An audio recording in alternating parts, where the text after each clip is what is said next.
ফেসবুকে যদি আপনার এরকম সমস্যা চলে আসে, ঠিক আছে? মানে কিছু যেটা রয়েছে প্রোফাইল হ্যাজ সাম ইস্যু, এবং কি আপনি ফটো বা ভিডিও আপনি শেয়ার করার পর যদি আপনার কপিরাইট স্ট্রাইক চলে আসে, তো এক্ষেত্রে কিন্তু আপনার প্রোফাইলের মাধ্যমে, মানে আপনার যে প্রোফাইল রয়েছে সেই প্রোফাইল দিয়ে আপনি কিন্তু যেটা আপনার ভালো লাগে যে পোস্টে, সেই পোস্টে কিন্তু আপনি লাইক, কমেন্ট এবং কি শেয়ার করতে পারবেন না, এবং কি আপনার নিজস্ব যে ভিডিও বা থাকবে, কোনো কিছু থাকবে, সেটা কিন্তু আপনি কোনো মতেই কিন্তু আপলোড করতে পারবেন না। তো এই জন্য আপনাকে সর্বপ্রথম যে দুটি কপিরাইট রয়েছে, এই দুটি কপিরাইটকে কিন্তু আপনাকে রিমুভ করতে হবে। তো কিভাবে রিমুভ করবেন আজকের এই ভিডিওটির মাধ্যমে দেখিয়ে দেওয়া হয়েছে। তো সবার প্রথম আপনার যে প্রোফাইল লোগো থাকবে এই অপশনে টাচ করবেন, করে নেওয়ার পর প্রোফাইল নামের অপশনের মধ্যে আপনি টাচ করে নেবেন, ঠিক আছে? তো এখানে টাচ করে নেওয়ার পর আপনি থ্রি ডট অপশন দেখতে পাবেন। তো এই থ্রি ডট অপশনের মধ্যে আপনি টাচ করে নেবেন, করে নেওয়ার আগে আপনার যে প্রোফাইল থাকবে সেই প্রোফাইল আপনি কপি করে নেবেন, ঠিক আছে? লিঙ্কটা প্রোফাইল স্ট্যাটাস অপশনের মধ্যে টাচ করলে আপনার প্রোফাইলের যে স্ট্যাটাস সেটা কিন্তু আপনি দেখতে পারবেন, যে আপনার প্রোফাইল স্ট্যাটাস মানে আপনার প্রোফাইল কি পর্যায়ে রয়েছে, ঠিক আছে? তো আপনি দেখতে পাচ্ছেন এখানে কিন্তু দুটি কপিরাইট স্ট্রাইক রয়েছে। এই দুটি কপিরাইট স্ট্রাইককে কিন্তু আপনি দুটি ভাবে কিন্তু আপনি রিমুভ করতে পারবেন। একটা আপনি ইমেলের মাধ্যমে ডাইরেক্টলি আপনি ইমেল করতে পারবেন যে রিপোর্ট কপিরাইট করেছে বা স্ট্রাইক দিয়েছে, এবং কি আপনি একটা অ্যাপিল করতে পারবেন, ঠিক আছে? তো আমি প্রথমত যেকোনো একটি দুটির মধ্যে একটি আমি আপনাদেরকে দেখিয়ে দিয়েছি, এবং কি ঠিক সেম পর্যায়ে কিন্তু পরবর্তী যেটা রয়েছে সেটাও কিন্তু আপনি করতে পারবেন। তো আশা করছি আজকের এই ভিডিওটির মাধ্যমে কিন্তু আপনার কিছুটা হলেও, হয়তো যদি আপনার এই সমস্যা থাকে তো অবশ্যই সমাধান হয়ে যাবে।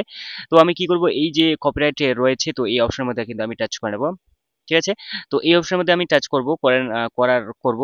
তো এই যে ভিডিওটা রয়েছে এই ভিডিওটা কিন্তু ডিলিট করে দিয়েছে ফেসবুক, ঠিক আছে? তো যাই হোক, সেটা নিয়ে কোনো সমস্যা নেই।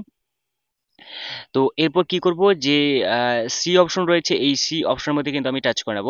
তো এই অপশনে টাচ করে নেওয়ার পর কিন্তু আপনি এখানে দেখতে পাচ্ছেন ইমেল, একটা ইমেলের মাধ্যমেও করতে পারবেন, একটা সাবমিট অ্যান্ড অ্যাপিলও করতে পারবেন। তো আমি সাবমিট অ্যান্ড অ্যাপিল যে অপশন রয়েছে এই অপশনের মধ্যে কিন্তু আমি টাচ করে নেব। তো এই অপশনের মধ্যে টাচ করা হয়ে গেলে তো এরপর এই যে অপশন আপনি বক্স দেখতে পাচ্ছেন মানে গোল সার্কেল, এই অপশনে টাচ করে নেব। করে নেওয়ার পর এখানে যে আপনার নাম যেটা থাকবে সেই নাম কিন্তু আপনি এখানে টাইপ করে নেবেন, ঠিক আছে? আপনার নাম, যেটা চ্যানেলের নাম নয় কিন্তু এখানে, ঠিক আছে? আপনার নাম। তো এরপর আপনি যে ইমেল দিয়ে আপনি তৈরি করেছেন, তো যেটা ইমেল আপনার কাছে থাকবে সেই ইমেল কিন্তু আপনি টাইপ করে নেবেন।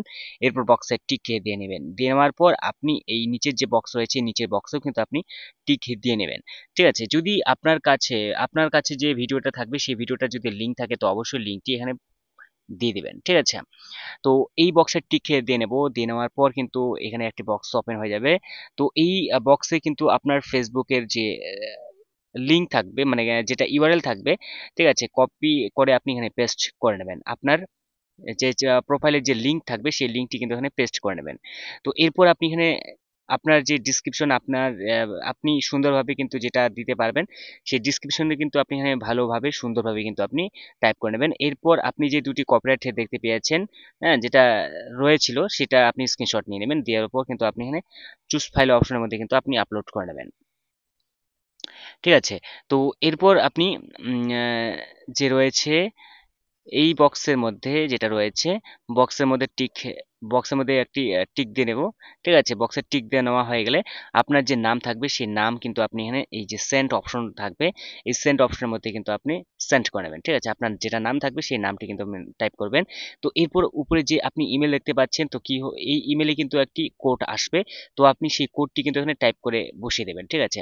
তো এখান থেকে আপনি ডাইরেক্টলি কিন্তু ইমেলের মধ্যে যেতে পারেন, এবং ইমেল থেকে যে কোডটি রয়েছে এই কোডটি কিন্তু এখানে কপি করে নিতে পারেন, এবং কপি করা হয়ে গেলে আপনি ডাইরেক্টলি যে এই অপশনে চলে আসবেন, আসার পর এখানে পেস্ট করে নেবেন, ঠিক আছে? করে নেওয়ার পর কিন্তু কি করবেন, কনফার্ম, আপনি যে অপশন দেখতে পাচ্ছেন এই কনফার্ম অপশনের মধ্যে টাচ করে নেবেন। করে নেওয়ার পর যে ক্যাপচা দেখতে পাচ্ছেন এই ক্যাপচাটি কিন্তু এখানে সঠিকভাবে বসিয়ে দেওয়া হয়ে গেলে আপনি সাবমিট অপশনে টাচ করে নেবেন। সাবমিট অপশনে টাচ হয়ে গেলেই কিন্তু আপনার যে আপনি যেটার জন্য আপনি রিমুভ করার যেটার জন্য আপনি অ্যাপিল করেছেন, যে সেটা যদি আপনার বৈধ হয়ে থাকে তো অবশ্যই সেটা রিমুভ হয়ে যাবে, এবং আপনার প্রোফাইলে যে সমস্যা সেই সমস্যাও কিন্তু দূর হয়ে যাবে। তো এই ছিল আজকে ছোট্ট একটা ভিডিও। তো দেখা হচ্ছে পরবর্তী নতুন আরেকটি ভিডিওতে। ততক্ষণের জন্য অবশ্যই ভালো থাকবেন, সুস্থ থাকবেন। Bye bye.